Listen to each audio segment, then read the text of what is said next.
എന്ത് സരോമേ, എന്തു പറ്റി? നാളെ നിന്റെ കഴുത്തിലും കയ്യിലും എല്ലാം സ്വർണ്ണപ്പണ്ടം ഉണ്ടാവൂലോ എന്ന് ആലോചിക്കുമ്പോ ഒരു സന്തോഷം. നാളെ പ്രഭാകരന്റെ അച്ഛന്റെ പേരിലുള്ള സ്ഥലം കച്ചോടാ.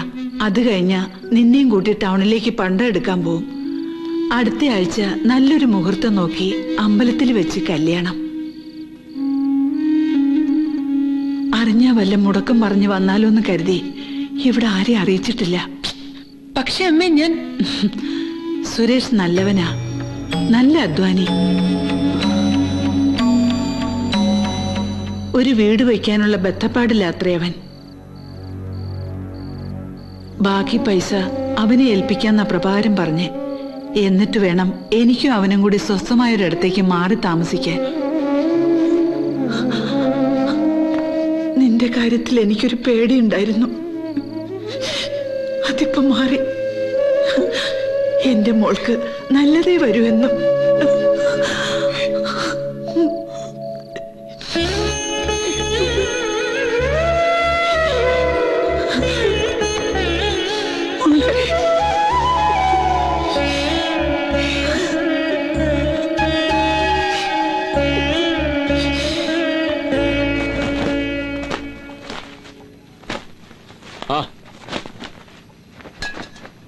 കാണാതായപ്പോ ഞാൻ കരുതി നീ പതിവുകളൊക്കെ തെറ്റിച്ചു.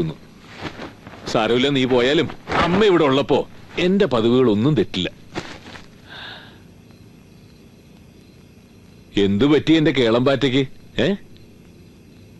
എന്നെ ഒരു നരകത്തിൽ നിന്ന് രക്ഷപ്പെടുത്തുകയാണെന്ന് അഭിമാനിക്കുന്നുണ്ടാവും അല്ലേ പ്രവേട്ട? ആ, ഇല്ല അതില്ല. രക്ഷപ്പെടുകയാണെങ്കിൽ അത് ഈ വീട്ടിൽ ഒരാളോടൊപ്പമായിരിക്കുമെന്ന് കുറെ ദിവാസ്വപ്നം കണ്ടു. അത് വിട്ടിട്ടുപോയല്ലേ പ്രവേട്ട?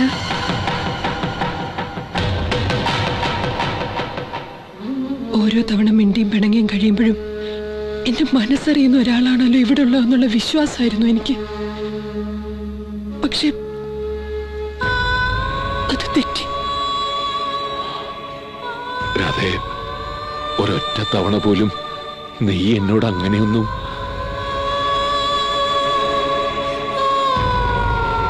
പറഞ്ഞു ഒരുപാട് തവണ, പക്ഷെ അതിന് ശബ്ദം ഉണ്ടായിരുന്നില്ല. അത് കേട്ടിരിക്കുമെന്ന് വിചാരിച്ച് ഞാൻ വിട്ടിയായി. വീട്ടുകാര്യത്തിലായാലും നാട്ടുകാര്യത്തിലായാലും പ്രഭേട്ടൻ അവനോനെ തന്നെ കാണാറുള്ളൂ. അതുകൊണ്ട് മറ്റുള്ളവരെ തിരിച്ചറിയാനാവില്ല ഒരിക്കലും.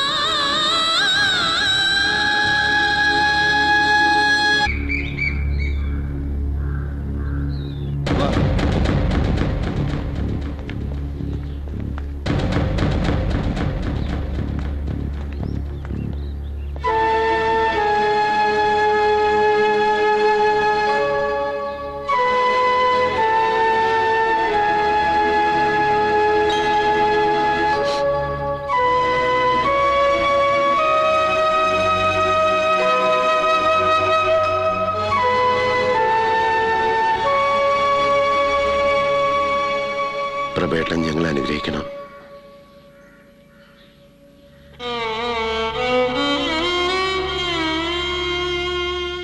തിടുക്കായി പോയി എന്നറിയാം, എന്നാലും പ്രഭേട്ടൻ വരുന്നവരെ കാത്തു നിൽക്കാറുന്നത്.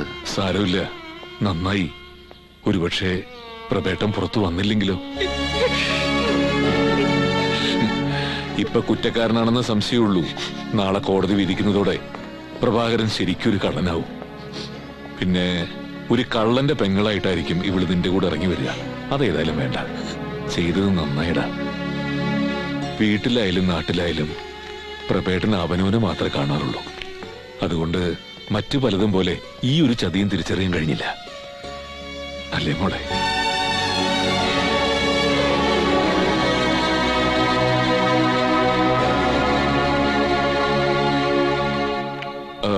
നിങ്ങൾക്കൊക്കെ ഞാൻ ഒരുപാട് നാണക്കേടുണ്ടാക്കിയല്ലടാ. പ്രധാനം പറ, ഈ ഒറ്റിന് പകരം ഞങ്ങൾ എന്താ ചെയ്യേണ്ടത്? ഏയ് ഒന്നും വേണ്ട, ഒക്കെ എന്റെ വിധിയാവും.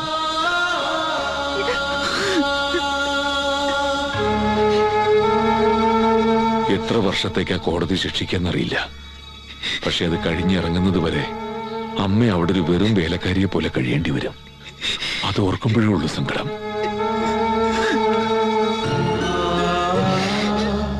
ഇന്നേ വരെ അമ്മയ്ക്ക് വേണ്ടി ഒന്നും ചെയ്യാൻ എനിക്ക് കഴിഞ്ഞിട്ടില്ല. ശരിക്കും പറഞ്ഞ ഇങ്ങനൊരു മകൻ ജനിക്കേണ്ടായിരുന്നു അല്ലേ അമ്മേ? അതെ, സമയം കഴിഞ്ഞു. ശരിയാ, സമയം കഴിഞ്ഞു. സമയം കഴിഞ്ഞു എന്ന് ചിന്തിക്കാൻ വരട്ടെ പ്രഭാര. നാളെ കോടതി ഉണ്ടല്ലോ. നിനക്ക് വേണ്ടി ഏറ്റവും നല്ല വക്കീല ഹാജരാകുന്നത്. അതുകൊണ്ട് എന്താ കാര്യം? കാര്യം ഉണ്ടാവും. ആ പണം ഞങ്ങൾ തന്നതല്ലെന്ന് വാദിക്കാനല്ലേ അവറാച്ചന് പറ്റൂ. അല്ലാതെയും വഴിയുണ്ടാകും.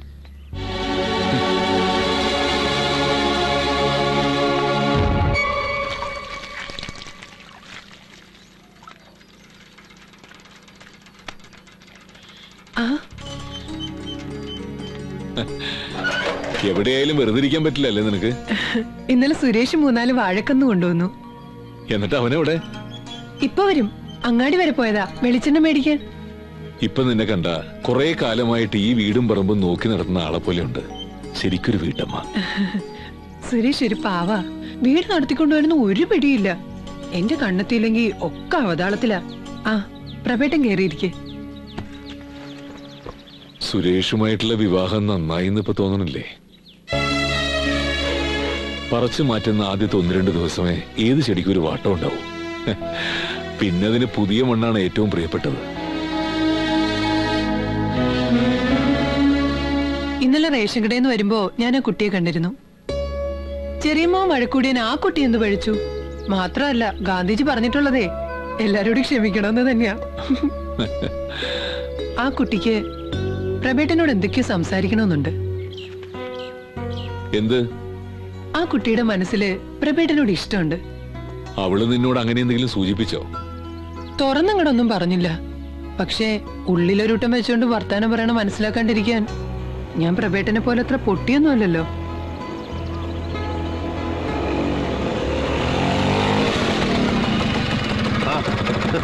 ഇതാരാണപ്പാ നമ്മുടെ കുടിയിലേക്ക്? എപ്പോ വന്നു? ഇപ്പൊ വന്നുള്ളൂ. ഞാൻ ചായ എടുക്കാം. ഓ, അവള് വന്നപ്പോഴാ ഈ വീടിനൊരു തെളിച്ചായത്. പ്രഭേട്ടന് കിട്ടേണ്ട ലോട്ടറി ആയിരുന്നു. പക്ഷെ നറുക്ക് എനിക്കായിപ്പോയി അല്ലേ? എനിക്ക് പ്രഭേട്ടനെ പോലെ ഒരാളാവാൻ പറ്റില്ല. എങ്കിലും ഒരു നല്ല ഭർത്താവാകാൻ ഞാൻ ട്രൈ ചെയ്യുന്നുണ്ട്. ആദ്യ ദിവസം തന്നെ അവൾ എന്നോടെല്ലാം പറഞ്ഞത്. അവളെ എനിക്ക് ശരിക്കും ഇഷ്ടമായത് അപ്പോഴാ. ആ, ഞാൻ വന്നത് മറ്റൊരു കാര്യം സംസാരിക്കാനാ. നിന്റെ പ്രസ് എങ്ങനെയുണ്ട്? ആദ്യത്തേലും ഉഷാറാ. ഒരു മിനി ഓഫ്സെറ്റ് കൂടെ അടുത്ത ആഴ്ച വരും. ബാങ്ക് ലോണാ. അപ്പൊ നിന്നുപോയ നമ്മുടെ പഴയ പത്രം വീണ്ടും തുടങ്ങാല്ലേ? തുടങ്ങണം. പണ്ടത്തെ പോലെ ആഴ്ചയിൽ 1 മതി. അംഗത്തിനിറങ്ങാൻ തീരുമാനിച്ചു അല്ലേ? ചെയ്യാത്ത കുറ്റത്തിന് മാഷ് അകത്ത് കിടക്കുമ്പോ ഞാൻ എങ്ങനെ പൊരുതാണ്ടിരിക്കുക? പേര്? ആ പഴയ പേര് തന്നെ, സമസ്ത കേരളം PM. അല്ല, പോസ്റ്റർ കൊണ്ട് സുരേഷ് നാളെ തന്നെ വരില്ലേ? 2-3 ദിവസം കൂടി കഴിഞ്ഞാ പ്രചരണം നിർത്തണം. അവനിപ്പോ ശിവകാശിന്ന് പുറപ്പെട്ടിട്ടുണ്ടാവില്ലേ രവി? അല്ല, ഈ സുബ്ബരൻ അവിടെ പോയി? രാവിലെ മുതൽ ബുക്ക് സ്റ്റോളും തുറന്നിട്ടില്ലല്ലോ. ഇന്ന് രാവിലെ ചാണ്ടിയുടെ കാറിൽ കയറി പോകുന്നുണ്ടെന്ന് മാവോ പറഞ്ഞു. ചാണ്ടിയുടെ കാറിലോ? എടാ അബ്ദു, ഈ വല്ല കുഴപ്പമുണ്ടായിട്ടുണ്ടാവൂ? ശരിയാ, അവരെങ്ങാനും തല്ലിക്കൊന്നിട്ട് നമ്മുടെ പേര് കെട്ടിവെക്കുമെന്തോ. നീ ആ കരുതാവ് വിളച്ചൊന്നും പറയാതെ ഒട്ടിക്ക്. നല്ല രാജവമ്പാലയുടെ വിഷം എടുത്ത് ഗ്ലാസ്സിൽ വെച്ച് അല്പ സോഡയും കൂടെ ഒഴിച്ച ഒറ്റ വലിക്കുമ്പോൾ തീർത്തുകളയും. ചാണ്ടി കുടുങ്ങിയിട്ടുണ്ട്. അതെ, നല്ല മഴ വരുന്നുണ്ട്. പ്രഭേട്ടം പൊക്കോ, ബാക്കി ഞങ്ങൾ ചെയ്തോളാം. അതെ, ഞാൻ നാളെ ഉച്ച കഴിഞ്ഞ ബുക്ക് സ്റ്റാളിലെത്തും. ജയിലിൽ പോയി മാഷ കണ്ട അനുഗ്രഹം മേടിക്കണം. അപ്പൊ നാളെ. അയ്യോ, മൈദമാവ് ഒത്തിരി മിച്ചം വന്നല്ലോ. ഓ, ഇന്ന് ഇതുകൊണ്ട് പൊറോട്ട അടിച്ച് തിന്നാൻ തന്നെ യോഗം.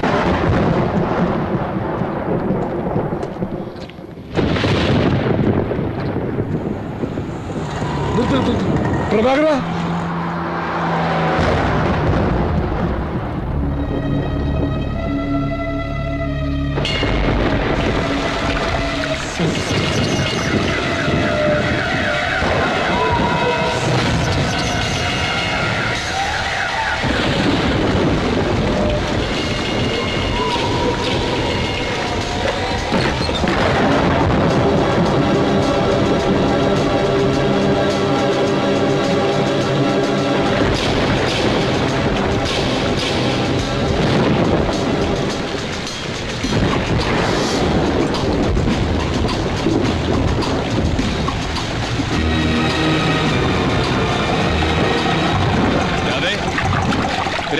പോസ്റ്റ് വാതിൽ തുറന്നെടുക്കുകയായിരുന്നു. ഞാൻ അതിലൂടെയാണ് കണ്ടത്.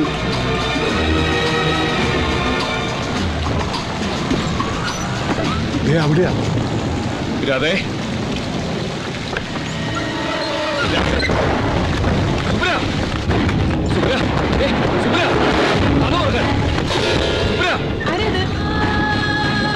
പ്രവേട്ട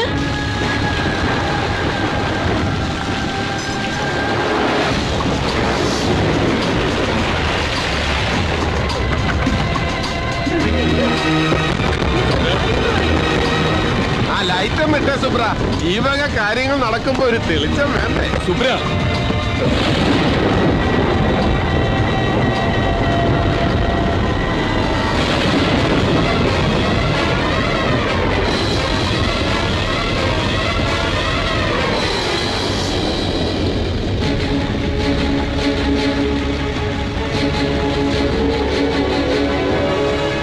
എന്നാലും എന്റെ പ്രഭാകര, സ്വന്തം കാമുകിയെ കൂട്ടുകാരന് കല്യാണം കഴിച്ചു കൊടുത്തിട്ട് നീ നടത്തുന്ന ചിന്ന വീട് നാടകം അത് നിന്റെ ആദർശത്തിന് ചേരുന്നതാണോ?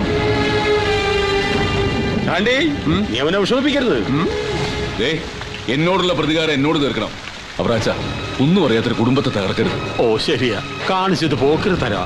വേറെ മാർഗം ഉണ്ടായിരുന്നല്ലോ പ്രഭാകര. നിന്റെ മാനേജർ ഉണ്ടല്ലോ സുബ്രൻ, അവൻ ഇതിന് കൂട്ടു നിൽക്കുമോന്ന് സംശയം ഉണ്ടായിരുന്നു. നല്ല പിടയ്ക്കുന്ന നോട്ട് കണ്ടപ്പോ അവൻ വീണു.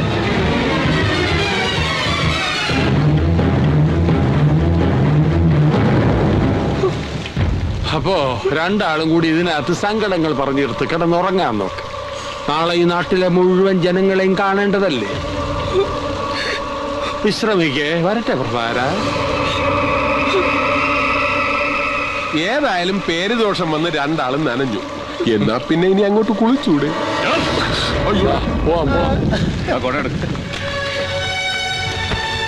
പെണ്ണ് കേസ് കൊടുക്കാൻ ഇളയപ്പനെ വെല്ലാം ഒരാൾ ഇനി ജനിക്കണം.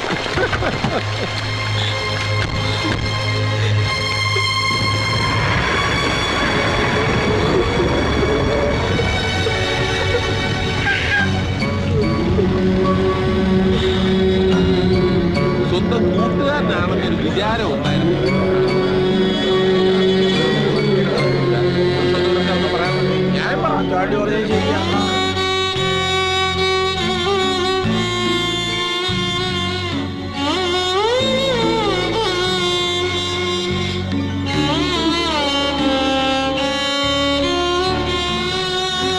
ഇത്ര ആളും കൂടി ഇവിടെ തുടങ്ങിയിട്ട് കുറെ കാലമായൊന്നും സംസാരമാണ്.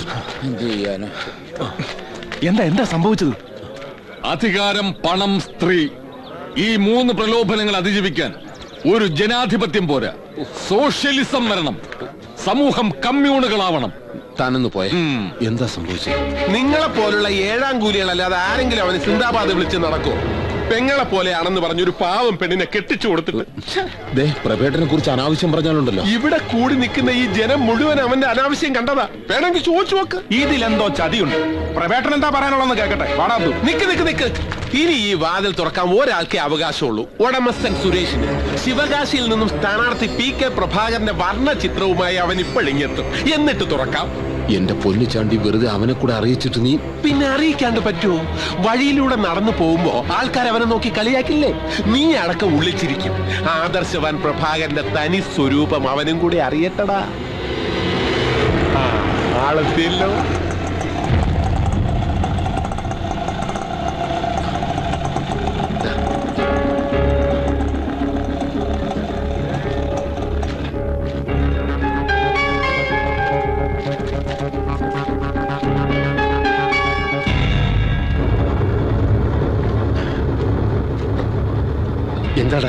എന്താ പറ്റി? ഞാൻ പറയാം സുരേഷേ. നീ ഇല്ലാത്ത സമയത്ത് നിന്റെ ഭാര്യ ഒളിസേവ തുടങ്ങി. നാട്ടുകാരത് കയ്യോടെ പിടിച്ചിരിക്കുക. അനാവശ്യം പറഞ്ഞല്ലോ. എന്റെ അല്ല, അവന്റെ കുത്തിനെ ഏർപ്പിടിക്കുക. സ്വന്തം കാമുകയെ നിനക്ക് കെട്ടിച്ചെന്ന പന്ന പ്രഭാകരന്റെ താക്കോല് പോയി തുറന്നു നോക്ക്. ആദ്യം കണ്ടുപിടിച്ചത് ഞങ്ങളല്ല, അവന്റെ ആത്മമിത്ര സുബ്രനാ. നിൽക്കുന്നു. സത്യമാണെന്ന് ചോദിക്ക.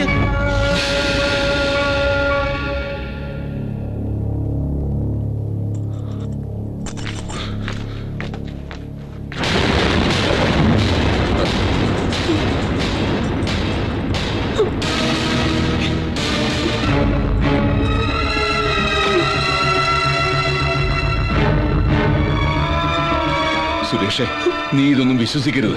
ചതിയാണടാ. നിനക്കെന്നെ അറിഞ്ഞൂടെ? രാധ അവള് വെറും പാവടാ. ഇറങ്ങി